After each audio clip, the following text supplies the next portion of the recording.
I want to take a moment to thank all the wonderful members of Ananda Sangha Chennai who have worked so hard during Jyotishji and I have been in Chennai for about 10 days and we'll be here for another week. We've had many programs day after day, and without the wonderful members of Ananda Chennai, none of this would have been possible. So we sincerely thank you for all the hours, tireless, that you have put in at all the events. Now, I want to talk about something more on a practical level, and then after I speak, Jyotish will come back up and we'll invite you to ask questions. But I want to talk about bringing God into your home, into your marriage, into your family life, into your relationship with your children. Because India has a great wisdom of the purpose of life, the purpose of marriage, which it says in the Gita, the wife should love the husband, not for the sake of the husband alone, but for God and that husband. The husband should love the wife, not only for the sake of the wife, but for the God that is present in his wife. And so we are presented with a worldview, Hollywood, Bollywood, what have you. They're all flip sides of the same coin, and of the young, beautiful girl and who has no responsibilities, and the handsome young man, perhaps he's troubled, and they get together finally after difficulties or whatever it may be, and then they live happily ever after because she's so beautiful and he's so rich and handsome. Well, most of us know this isn't the way life is. But it's very important because in our talking with people in India, there's a great deal of unhappiness in marriage, in family, between parent and child, and this doesn't have to be. But we need to understand basic spiritual principles because truly the purpose of marriage, and our Guruji, he taught the highest techniques of Raja Yoga, meditation, Kriya Yoga, but he also taught and lectured extensively on practical human things like how to have happiness in the home.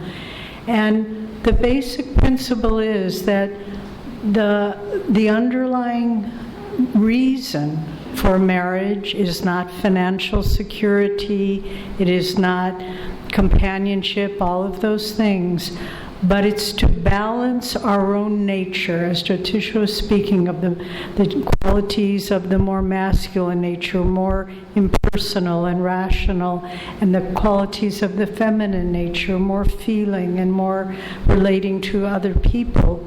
But we come together in union to balance our nature in such a way that we grow spiritually. But in order to do that, there are certain attitudes that are vital.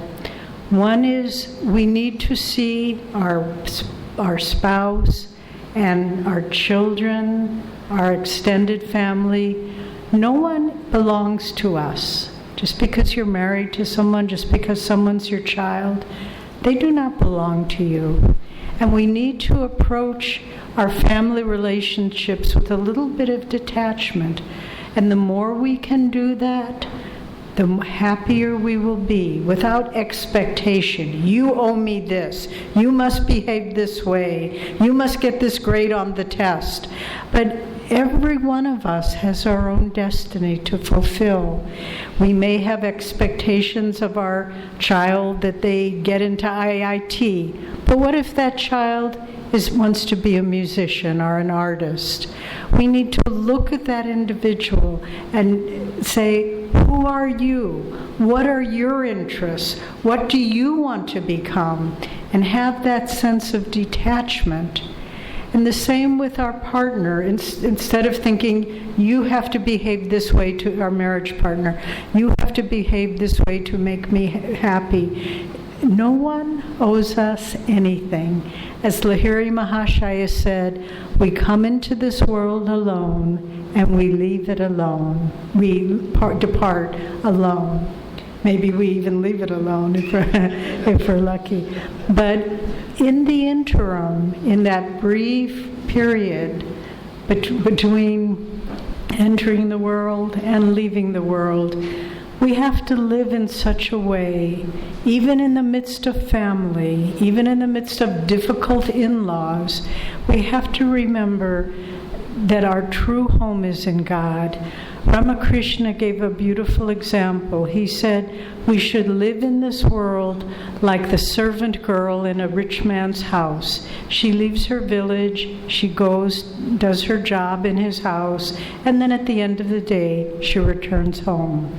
This is a metaphor for how the soul needs to interact in the world. We think, my house, my husband, my clothes, my car. And Master said, he had a beautiful expression. We have many recordings of his voice. He had a wonderful voice with a rich Bengali accent. And he said, people say, my husband, my wife, my whatever. And he said, the moon laughs. The moon sees all this and laughs because nothing is ours.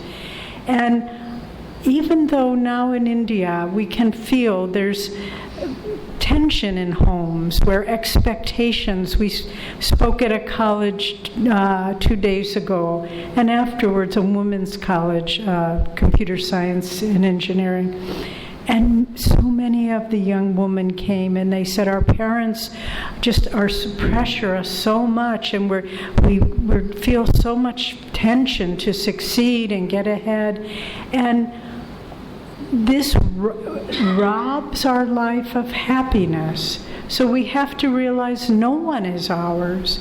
Get to know who your children are, not who you expect them to be. Get to know who your marriage partner is.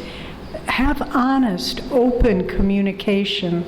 Once we were up in the north in Gurgaon, and we were at a little coffee shop, and an Indian couple came in, older couple, older than me, and I just was watching them because they so enjoyed each other's company. You could just see it. You could see it had been a lifetime of respect, of inner freedom, of support and service to each other. And they sat down at the table and they were just laughing and enjoying themselves. And they were probably mid to late 70s.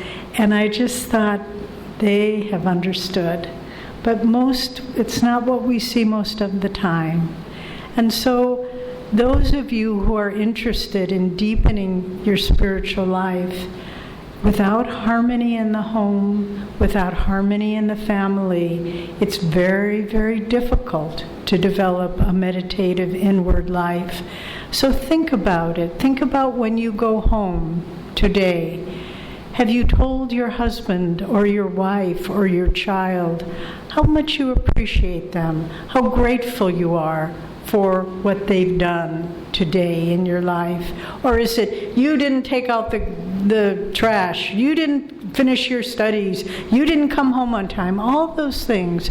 And the more we walk down that path of criticism and negative emotions, the more it's like a wind-up clock. The spring gets tighter and tighter and tighter until it snaps. And what does that snap mean? It means illness. It means breakdown of communication. It means people withdrawing into themselves and not really sharing on a deep level. So there are so many ways that we can recreate or create harmony in a married life, in a family life. But if we understand that the purpose of marriage is a spiritual purpose. It is not only for social convenience or expectation, but it is part of our path to God. And this concept came from India. It was not born in the West, believe me. It came from the depth of understanding of the innate spirituality of all aspects of life. And so, really, I urge you to begin looking at, when you go home today, where is there tension? Where is there misunderstanding? And try to make in harmony. Our Guruji said that very often, I think the tendency in most marriages that are not happy is the man withdraws and becomes very inaccessible emotionally, and the woman becomes nagging and attacking and harping. And Masters, our Guruji said, a woman with a sharp 2-inch tongue can kill a 6-foot-tall man with her harping and criticism. So we don't want to be those kind of people. We want to be free inside. We want to live life. And the purpose of loving another human being is to come in touch with the quality of unconditional love that God has for all of us. When we look at our children, we need to understand who they are, not what we want them to be. Jyotish and I have a son who's grown now. He's 40 years old and has his own children. But he was raised in the ashram at Ananda in California. He saw us meditating every day, and that was part of our life. But he was not interested. He said, it wasn't anything that naturally drew him. And so we saw that. But we could feel God wanted us to accept him just the way he was. Not because it would be so nice if we could all be devotees together or people would think well of us. And as time has gone by, he little by little is coming to accept and begin practicing these things. But and he told us, he said, it's because you let me go that I can come back. If you would have forced it on me, I would have run so far away you wouldn't have seen me again. And I think we knew that on some level. But recently we were having a talk with him. He lives nearby us when we are in America. And he asked the question that Arjuna asks Krishna in the Gita. He said to his father, what is it against our will that forces us to get involved with delusion? And then we rubbed our hands and said, okay, now we can start teaching him. But we had to wait for him to ask. And so basically what I'm saying here, India is in a great need of models of a new kind of marriage and family life. And, whether it's an arranged marriage or a love marriage, that isn't that important, really. I'll tell you a little secret. Jyotish and my marriage was an arranged marriage. Swamiji told us to get married, and that was many years ago, and it's worked out beautifully, but he could see we were spiritually well suited for each other. And so it doesn't matter if it's arranged marriage or not. That's not a pivotal thing. What is pivotal is a sense of my expectation in life, either with my extended family, my marriage, my children. I don't expect you need to make me happy. I expect I need to make myself happy by living according to my highest principles and by drawing God into my life. And if two people can live together like that, it's a very, very sweet, very joyful union in that way.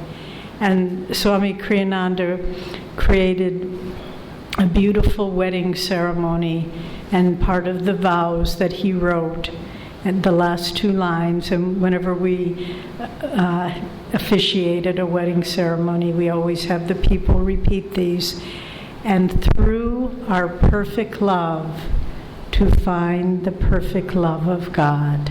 And so that's the point of all of our human relationships, to deepen the love with non-attachment, respect, support, self-control.